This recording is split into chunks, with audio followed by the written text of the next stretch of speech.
Halo Sobat Vetcast, selamat datang di Vetropolitan Talks. Jadi di sini kami akan membahas suatu hal yang sangat menarik.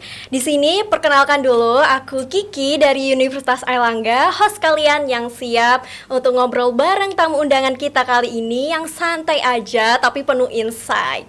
Nah, di episode kali ini kita akan mengupas peran asisten dosen di Fakultas Kedokteran Hewan Universitas Airlangga dalam episode berjudul Mengulik Peran Asisten Dosen, Tips, Trik, dan Tantangan. Jadi buat kalian nih yang penasaran gimana tantangan mereka, gimana perjuangan mereka dari sampai mereka membagi waktu antara perkuliahan, organisasi, maupun tanggung jawab mereka sebagai asisten dosen, seperti itu. Nah, ngomong-ngomong nih soal asisten dosen, dua tamu kita kali ini sangat sosok yang aktif di dunia kedokteran hewan. Jadi mereka itu bukan hanya jadi asisten dosen, tapi mereka ada yang ikut KIM, ikut duta, ikut mawapres ya Kak. Mungkin dari Kak Ale dan Kak Wildan nih ya, bisa dijelasin sedikit latar belakang atau kesibukannya akhir-akhir ini ngapain nih. Kayak misal, minggu depan aku ada KIM ya, ada yang ada KIM, ada yang banyak tugas di duta gitu. Mungkin bisa dijelasin. Oke, terima kasih banyak nih untuk Kiki sebagai host kita di pagi yang ceria ini. Sebelumnya perkenalkan, nama aku Aliana Rahadi, biasa dipanggil Ale, dan di sini aku sebagai asisten dosen dari divisi histologi.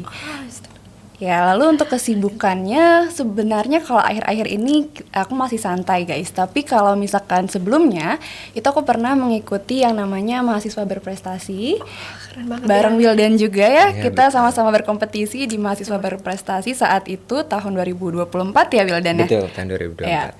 Nah, habis itu aku juga sempat menjadi duta tahun 2024 juga saat itu ya.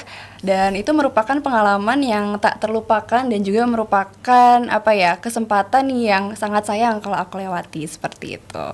Mungkin bisa dilanjut nih Kak Wildan. Oke.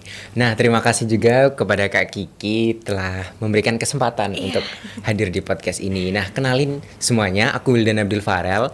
Biasa dipanggil Wildan, aku merupakan salah satu dari asisten praktikum di divisi virologi gitu.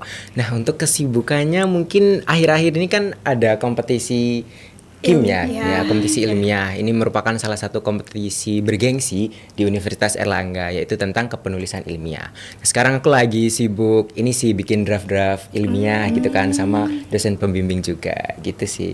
Kalau sebelumnya mungkin kegiatanku sih ya ikut lomba esai gitu kan, terus jadi bagian di PCI Makahi sama Kak Ali juga gitu. Itu sih. Oke, keren banget ya. Meskipun jadwalnya yang padat, seperti ada yang ikut mawapres, ikut duta, terus ikut KIM. Terus tahu aku kemarin dari Kak Wildan juga ikut WYI. WYIE. Ya, WYI itu dia dapat gold ya. Iya, Gold betul Awards. sekali. Wah, keren banget. Iya. Sekali juga menjadi duta 2024 ini kayak merupakan suatu hal yang keren dan juga bisa membagi waktu antara asisten dosen dan mawapres dan banyak hal banget sebenarnya. Apalagi dari dua tamu kita ini merupakan anggota PCI Makahi UNER juga. Mungkin bisa dikasih tahu nih dari divisi apa di PCI Makahi? Oke, kalau mungkin dari aku dulu ya Wildan ya. Boleh. Dari aku dari divisi Public Relation di PCI Makahi UNER. Oh iya. Ya, yang kerjanya kita sebagai humas ya, yang bikin surkom dan lain-lain. Oke. Kalau aku sendiri sih dari divisi PZK, Pekmas Zoonosis dan Kesmafet. Dan kebetulan aku sebagai koornya, jadi aku membawahi beberapa staf untuk beberapa proker terkait Pekmas Zoonosis gitu. Wah, keren banget permisa itu ya. Tadi ada yang public relation sama PZK itu merupakan dua divisi yang sibuk ya menurut aku ya. Dari aku aja organisasi pun kayak ya menurut aku organisasiku santai dibandingkan mereka ini yang megang Imakahi itu sumpah keren banget, apalagi sekarang jadi asisten praktikum dari histologi sama virologi. Ya, apalagi dua divisi tersebut menurut aku sangat struggle sih. Ya di mata kuliah tuh susah banget ya. Mungkin tanpa berlama-lama lagi kita langsung aja ya pemirsa, langsung ke intinya, ke pertanyaan-pertanyaan nih yang mungkin banyak dipertanyakan sama maba-maba, aduh aku pingin jadi asisten dosen, gimana sih tantangannya atau tipsnya gitu Kak? Mungkin dari pertanyaan pertama nih buat Kak Ali sama Kak Wildan. Kan dalam konteks pembelajaran kedokteran hewan ya, yang menuntut kombinasi teori dan praktik, bagaimana Kak Wildan dan Kak Ale memandang peran asisten dosen dalam menjembatani kedua aspek tersebut secara efektif? Oke, Mungkin bisa dijawab. mungkin aku dulu ya Wildan Iya, ya. boleh. Oke, untuk menjawab teori dan praktikum, menurutku itu adalah dua hal yang sangat krusial ya teman-teman kalau di dalam kegiatan kita selama belajar di kedokteran hewan. Nah, bagaimana cara aku menjembatani kedua aspek tersebut sebagai seorang asisten dosen? Jadi biasanya tuh aku berkali-kali bilang ke anak-anakku, pokoknya kalau teori sama praktikum itu kalian nggak bisa lepas salah satu. Kalaupun mau lepas salah satu, kalian harus belajar teorinya dulu, baru kalian belajar praktikumnya. Karena apa? Semisal nih, kita cuman belajar teori aja, tapi kita meninggalkan pelajaran praktikum karena lupa atau karena kita misalkan nggak sempet ya, karena kan di kedokteran hewan banyak banget ya tugas kuliah kita, bikin makalah dan lain-lain gitu. Tapi saat kalian di ujian praktikum nanti, walaupun kalian cuma belajar teori, percaya aku, kalian pasti bisa ngerjain walaupun 50% doang. Tapi kalau misalkan kalian cuma belajar praktikum aja, itu kalian belum tentu bisa ngerjain 100%. Atau bahkan kalian nggak dapat 50% pertama ketika kalian cuma belajar teori aja. Dan itu juga nggak cuman dari aku sendiri, tapi sudah dibuktikan oleh dosen-dosen, terutama dosen di bidangku. Pokoknya beliau bilang kalau misalkan kalian cuma belajar teori, pasti kalian bisa praktikum. Tapi kalau kalian belajar praktikum doang, belum tentu kalian bisa teori dan belum tentu juga bisa tuntas di praktikum tersebut. Mungkin itu sih kalau dari aku. Kalau dari Wildan? Kalau dari aku sih menanggapi dua hal ini sebenarnya kita perlu menilik dasarnya ya. Kalau mungkin dari teori saja tanpa adanya praktikum sebenarnya bisa seperti yang dikatakan Kak Ale tadi, tapi kan ya sama saja kayak ada hal yang kurang kalau kita belajar teori saja. Jadi kayak kita tahu ilmunya tapi tidak dipraktekkan. Nah, itu kan sama aja nanti kayak percuma kalau kita belajar teori aja. Nah, kalau praktikum aja tanpa teori, ini malah lebih salah lagi karena kan kita hands on ya pasti di kedokteran hewan. Nah, itu tanpa arah, tanpa tahu ilmunya, kita hanya melakukan praktikum saja, sama saja kosong isinya gitu. Jadi kayak dua-duanya ini harus saling mengimbangi, saling berjalan bersama untuk teori dan juga praktikumnya gitu sih, Kak. Ya benar banget teman-teman. Jadi kita harus menyeimbangi antara teori ya Kak sama praktik. Karena dari aku nih dengar-dengar kayak banyak nih mahasiswa yang praktik aja gitu ya. Praktik aja. Kita kan juga belajarnya mesti nanti di kedepannya bakal praktik terus tanpa teori gitu. Sebenarnya itu salah banget ya teman-teman, salah banget. Jadi kita harus seimbang antara teori dan praktik. Apalagi teori itu hal yang mendasar ya. Dan sebelum kita melakukan praktik seperti itu. Pertanyaan selanjutnya nih ya Kak. Sebagai anggota PCI Makahi UNER ya dari Kak Ale, Kak Wildan yang sebagai Public Relation sama PZK itu yang aktif nih di asisten praktikum ya. Bagaimana kalian nih memadukan tanggung jawab antara akademik, organisasi, serta apa dampak positif yang kalian peroleh dari tanggung jawab tersebut gitu. Oke. Mungkin aku izin jawab duluan ya. Jadi untuk itu sebenarnya kita balik lagi yang namanya time management ya teman-teman. Karena kita harus memadukan organisasi, terus juga memadukan akademik, dan tentu juga kita harus memadukan dengan kehidupan kita. Karena teman-teman tuh harus punya mindset di mana kita tuh hidup nggak cuma untuk belajar, untuk berorganisasi, tapi kita juga hidup untuk pleasing ourselves. So setiap harinya itu kita harus tahu prioritas kita yang mana dan apa aja yang pasti harus ada di kehidupan kita. Jadi kalau aku biasanya aku bikin skala prioritas. Lagi-lagi kita pakai prioritas. Jadi gimana cara bikinnya Kak? Kalau aku suka banget yang namanya journaling tiap pagi atau malam sebelum besoknya gitu Will. Jadi kalau aku biasanya bikin 3 priority. Yang pertama high priority, terus abis itu medium priority, sama yang terakhir itu low priority. Jadi intinya sebenarnya prioritas seperti itu. Kalau menurut aku sih gitu. Dan sebenarnya aku mau nekanin lagi kalau kalian dan kita semua di sini juga walaupun hektik ya Wildan ya, tapi kita kan juga punya waktu me time. Kita juga punya waktu untuk olahraga, untuk bisa jaga kesehatan kita walaupun kita aktif di organisasi dan juga di akademik.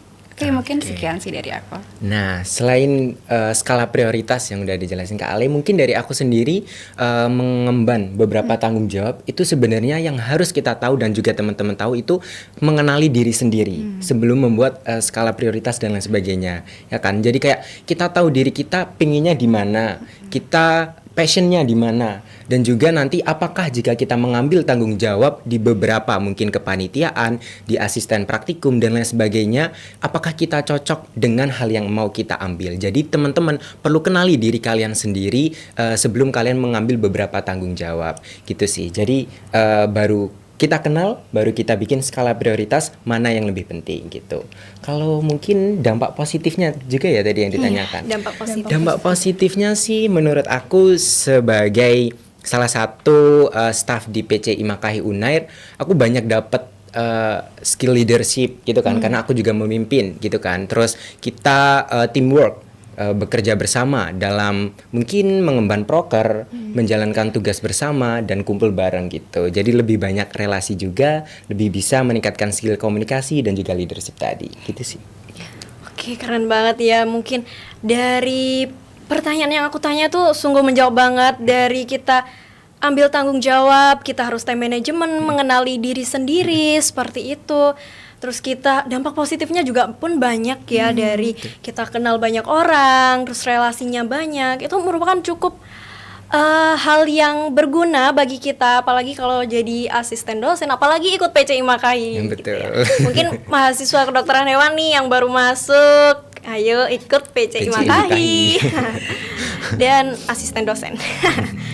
Oke, mungkin pertanyaan selanjutnya nih, melihat dinamika mahasiswa saat ini yang beragam dari cara gaya belajarnya dan motivasinya, bagaimana Kak Ale dan Kak Wildan menyesuaikan metode bimbingan agar tetap inklusif dan efektif?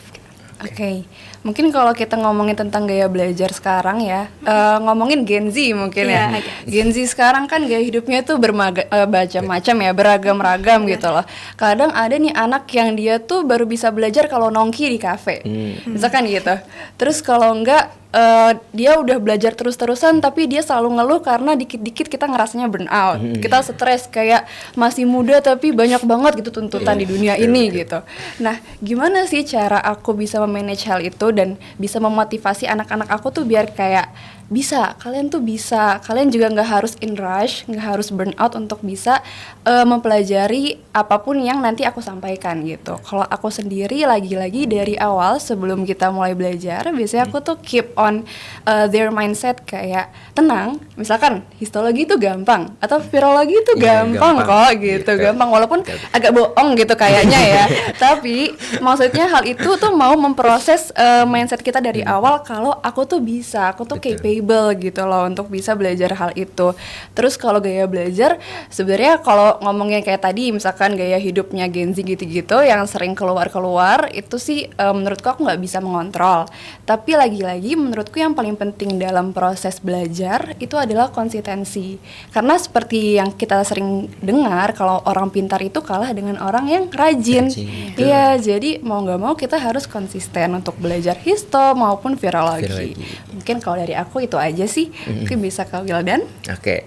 Kalau dari aku sendiri, aku lihat beberapa anakku yang aku ajar di praktikum itu beda-beda. Ada kalau yang mendengarkan aku menjelaskan itu langsung paham, ada juga yang aku butuh praktek dulu baru dia paham juga ada. Jadi kita asisten praktikum virologi juga menjembatani metode-metode belajar dari anak-anak sendiri gitu kan. Yang pertama mungkin secara auditory, ada juga yang kayak mendengarkan aja langsung paham yang aku jelaskan tadi. Kayak jadi misal dosen atau kita asprak menjelaskan di depan sebelum melakukan hands on, itu ada yang langsung paham. Nanti caranya gimana, pengerjaannya gimana, ada. Terus ada yang visual. Jadi kayak kita paparkan PPT, kita share dulu videonya. Jadi dia lewat situ baru bisa memahami apa yang harus dilakukan. Ada juga yang harus kita praktik di depan dia dulu, baru dianya paham gitu sih. Jadi kayak kita ya perlu menjembatani semua gaya belajar mereka masing-masing. Jadi yang menyesuaikan kita dari asisten praktikumnya gitu sih. Keren banget ya. Jadi kita dalam metode bimbingan itu beda-beda. Ada yang audio, ada yang apalagi Visual. oh ya ada yang visual Dan juga kinestetik. ya kinestetik tuh jadi kita beda. Aku aja harus ketiganya sih aku ya, harus ketiganya, nggak bisa kayak satu doang gitu, nggak bisa karena ya aku itu termasuk tipe yang susah menerima gitu, apalagi dari kedua mata kuliah ini yang struggle ya dulu di semester kemarin. Ya alhamdulillah meskipun nilainya aman aja gitu. Oke, langsung mungkin pertanyaan selanjutnya.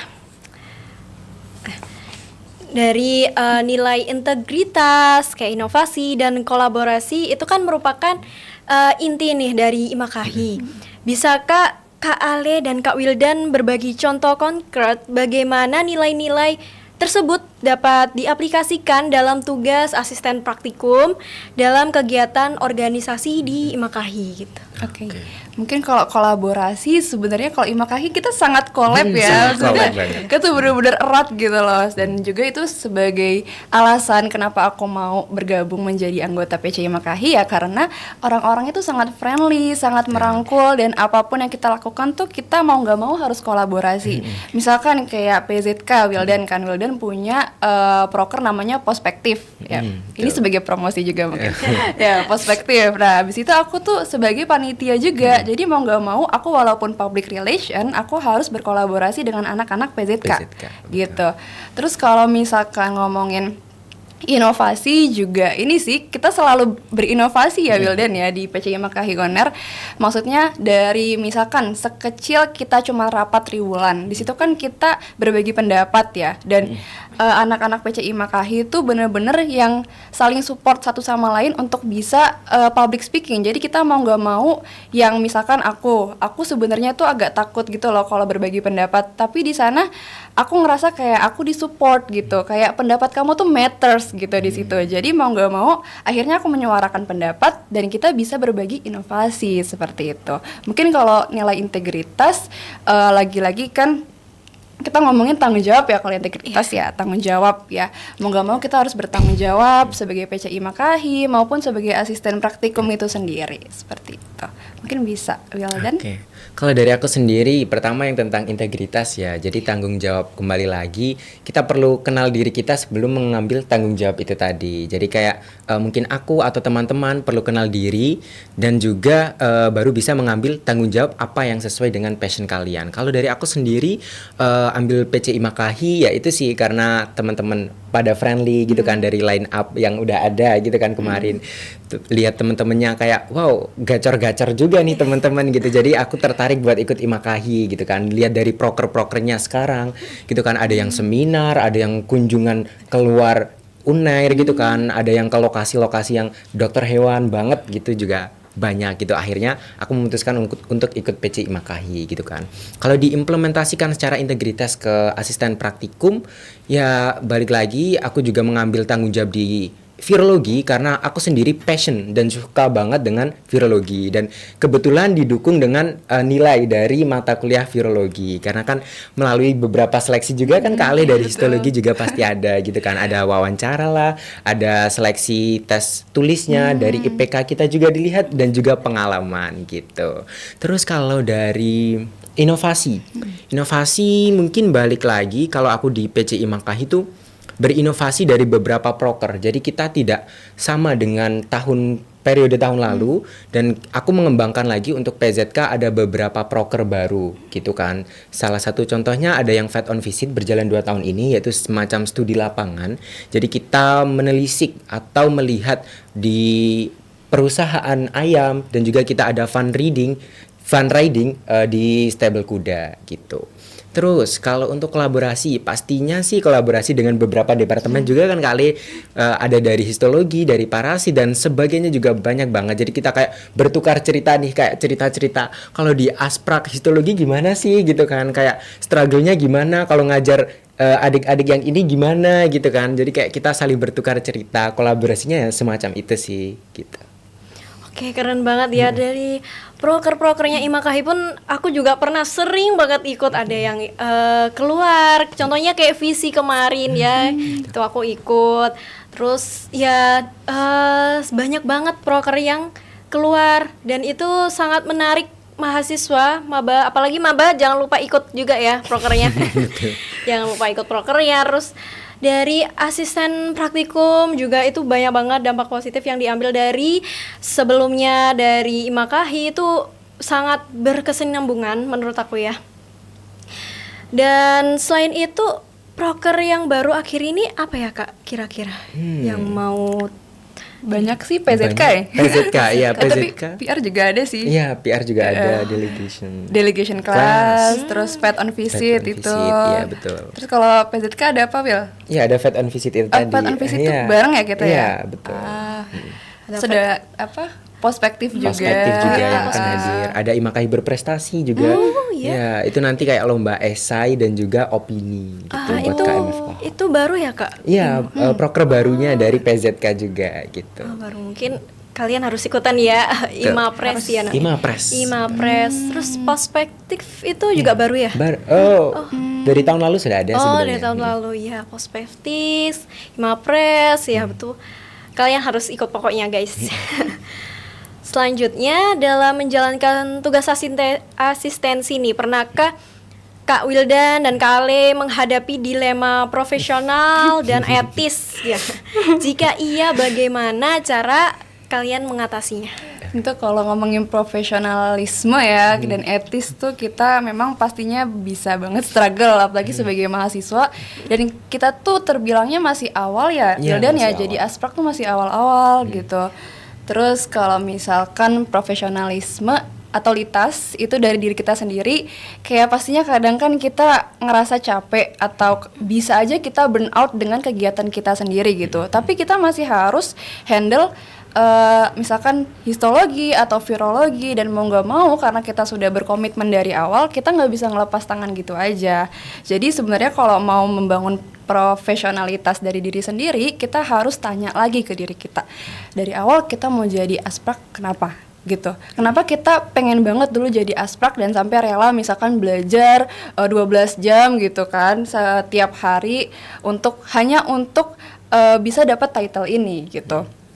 Terus kalau ngomongin profesionalitas yang lain, misalkan ke adik-adik, kan ada juga anak-anak yang dia tuh ternyata deket sama kita. Misalkan ada anak-anak PZK yang juga anak tutornya Wildan, atau ada anak-anak duta yang dulunya, dan mereka tuh yang kayak pengen tahu spilan besok tuh kayak gimana Kak ujiannya misalkan gitu kan sering banget kan anak-anak kayak gitu.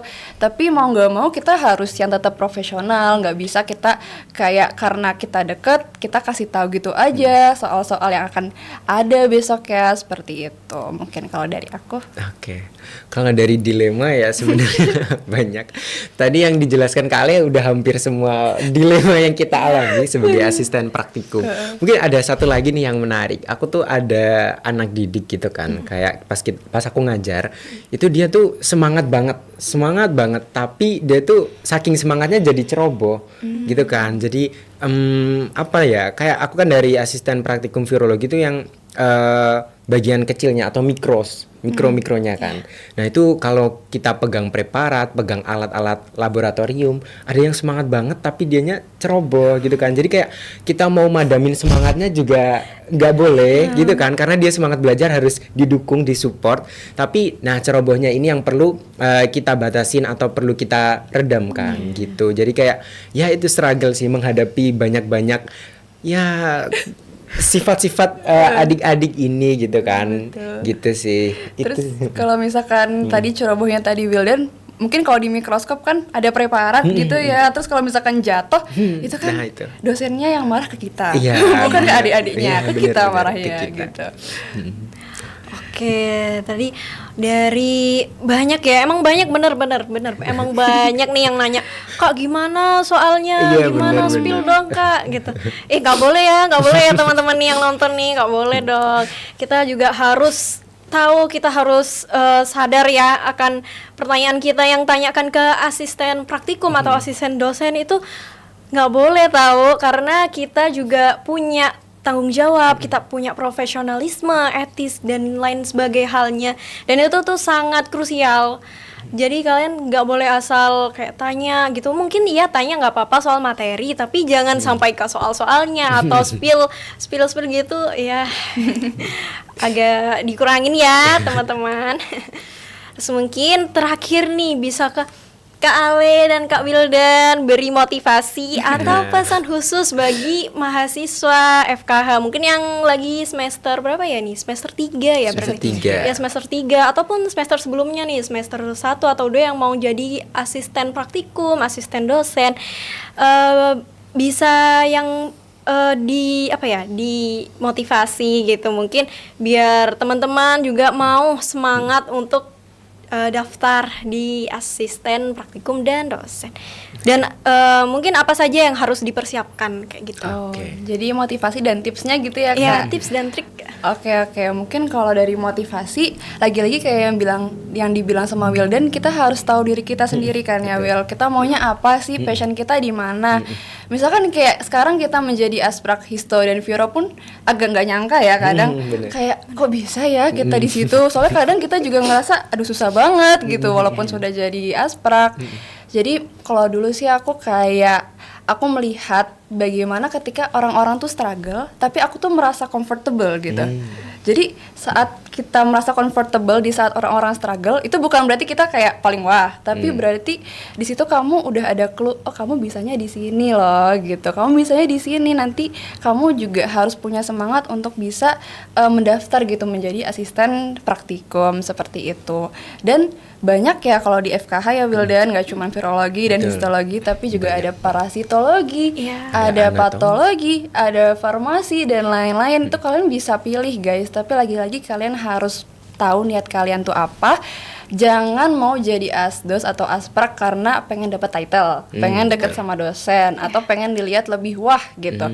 Karena nantinya kalau misalkan kalian punya niat kayak gitu, susah keluarnya guys, susah ya keluarnya. Walaupun ada asprak atau ya asdos yang cuma 1 periode, tapi kan 1 periode itu 1 tahun ya. 1 tahun. Bayangkan 1 tahun itu kamu menderita dengan niatmu yang jelek itu, jadi nggak bisa guys, harus niat dulu. Terus mungkin kalau dari motivasi itu ya, mungkin lanjut ke motivasi dari Wildan sebelum kita ke tips and trick. Oke, kalau dari aku yang pertama harus dibenerin dulu kalau kalian mau jadi asisten praktikum yaitu niat gitu kan. Jadi kalian atur dulu niat kalian buat jadi asisten praktikum itu seperti apa gitu. Nggak boleh karena pengen dapet titel aja, pengen terkenal karena jadi asisten praktikum gitu kan. Jadi kayak kalian juga harus tanggung jawab guys, karena kalau kita udah mengemban pasti ada struggle meskipun itu sudah sesuai dengan passion kita kan Kak Ale. Jadi kalian harus hadapinya dengan niat kalian yang baik, dengan sesuai dengan passion kalian, pasti struggle itu jadi lebih enteng gitu sih. Mungkin kalau motivasi dari kalian segitu ya. Sebenarnya sama ya kita ya, niat guys. Yang penting niat gitu. Terus habis itu kalau dari tips and trick, kalau belajar ya pasti harus belajar dong. Gak mungkin kamu mau tiba-tiba ajaib gitu bisa ngerti virologi, histologi gitu kan dalam sekali shot. Ya pokoknya harus belajar konsisten tentunya. Dan karena kalian tadi udah niat dan kalian udah suka, pastinya setiap kalian belajar tuh nanti ada rasa kayak ketagihan gitu loh. Kayak nagih, pengen tahu lagi lebih lanjut seperti itu. Tapi kalian juga harus ingat istirahat juga. Jadi nggak cuma belajar. Karena berpengalaman nih Wildan ya. Jadi dulu tuh aku pas lagi di tes micro teaching, itu aku tuh blank. Padahal aku udah belajar di liburan, itu kan kita liburan 2 bulan. Bayangkan aku belajar 2 bulan, itu benar-benar tiap hari aku belajar, tapi aku blank di saat hari H.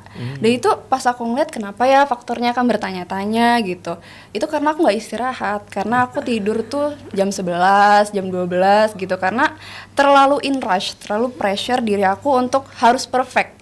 Pokoknya kita tuh nggak harus perfect guys. Ngapa-ngapain kita jadi asprak pun tidak seperfect itu bisa mendalami materi yang atau divisi yang kita ampu gitu. Jadi selain pertama niat, terus habis itu konsisten belajarnya, terus kalian juga harus istirahat dan jangan lupa untuk doa dan minta doa dari orang tua. Karena doa dari orang tua tuh powerful banget sih guys. Awalnya aku ngira aku nggak akan jadi asprak karena itu aku gagal di micro teaching, menurutku aku gagal. Benar-benar di situ pun aku hampir berkaca-kaca gitu karena aku udah seusaha ini tapi aku nggak tahu apa-apa, aku blank pas ditanya. Terus abis itu tetap didoain sama orang tua kayak bisa kak, bisa gitu. Nggak mungkin dulu kakak sering aktif gitu kan, kalau misalkan di kelas tiba-tiba dibuang gitu aja karena cuman satu kejadian itu, seperti itu. Oke, bagus banget ya dari Kak Ale.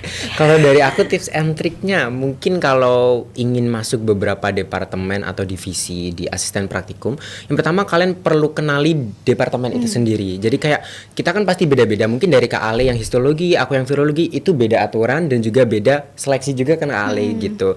Jadi kayak kalian harus kenal dulu bagaimana sih di histologi nanti kayak wawancaranya seperti apa, mungkin pengujinya siapa, begitu kan. Jadi kayak kalian harus kenal dulu guys. Pertama kenal passion kalian, yang kedua kenal apa yang mau kalian ambil gitu. Jadi kayak beberapa departemen punya aturan masing-masing. Terus yang kedua, mungkin selain dari niat, kalian juga perlu meningkatkan nilai juga di departemen atau divisi yang mau kalian ambil. Itu penting banget guys, karena biasanya syarat-syarat atau cara masuk menjadi asisten praktikum itu yang pertama juga dari nilai kalian. Jadi kalian harus bagus di mata kuliah yang akan kalian ambil di divisi tersebut. Misal virologi, berarti mata kuliah virologi dan juga ilmu viral kalian juga harus dapat bagus sesuai dengan kriteria mereka gitu.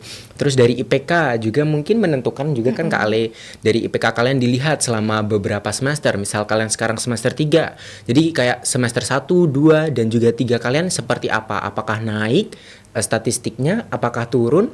Itu juga biasanya dilihat dari IPK gitu. Terus yang ketiga dari pengalaman kalian. Jadi sebagai asisten praktikum itu kalian nggak harus hanya fokus di akademik guys. Kalian juga penting banget di non akademik karena kalian melatih skill sosial kalian, skill soft skill, hard skill dan lain sebagainya itu bakal diuji di luar akademik juga gitu kan. Jadi kalian harus punya skill komunikasi yang baik terutama untuk menjadi asisten praktikum.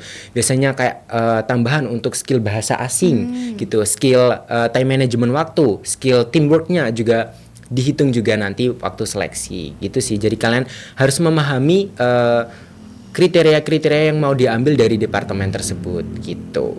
Terus yang selanjutnya mungkin kalau dari seleksi itu tadi kita udah perfect, udah bagus semuanya, itu jangan lupa berdoa kepada Allah gitu, kepada Tuhan yang Maha Esa gitu. Jadi kalian perlu berdoa, minta doa restu dan juga minta doa teman-teman kalian juga gitu. Oke, nah benar teman-teman. Jadi kalian nih yang mau daftar asisten praktikum ya Kak, asisten dosen dari semester 1 nih yang baru masuk atau semester 3 kalian nih harus banyak-banyak belajar karena IPK nilai itu menentukan loh. Jadi IPK nilai terus bukan hanya dari IPK nilai tapi dari soft skill, hard skill juga, komunikasi kalian, cara kalian berpikir tuh jadi pertimbangan ya bagi dosen maupun asisten praktikum yang akan menguji kalian kayak gitu. Mungkin dari motivasi dan yang udah disampaikan dari Kak Ale dan Kak Wildan itu merupakan penutup podcast kali ini. Seru banget loh obrolan yang disampaikan dari dua tamu undangan ini. Jadi terima kasih banyak ya Kak untuk Kak Ale, Kak Wildan yang udah nyempetin waktu buat podcast, buat nyampain informasi, motivasi buat penonton yang lihat nih atau yang lagi dengerin nih di Spotify ya. Jadi semoga apa yang mereka sampaikan bisa menjadi inspirasi dan motivasi bagi kalian semua, dan khususnya yang sedang atau ingin menjalani sebagai asisten praktikum di masa yang akan datang. Jadi bukan hanya untuk Fakultas Kedokteran Hewan aja, maupun fakultas lain nih, kalian yang lagi dengerin dari farmasi atau kedokteran nih yang mau jadi asisten praktikum, asisten dosen nih, kalian harus catat ya, kalian harus note gimana tips and trick yang udah disampaikan dari Kak Wildan dan Kak Ale, karena itu menurut aku sangat menginspirasi dan juga memberikan tips dan trik gimana cara mereka belajar gitu. Tapi jangan lupa istirahat juga ya. Iya, betul. Jangan lupa istirahat teman-teman, karena kita juga nggak harus yang perfect. Jadi kita juga pastinya butuh istirahat. Mungkin segitu aja dari kita. Dan aku sampaikan That's a wrap for today's episode of Metropolitan Talks. Thanks for tuning in and see you next time. Bye-bye. Bye-bye.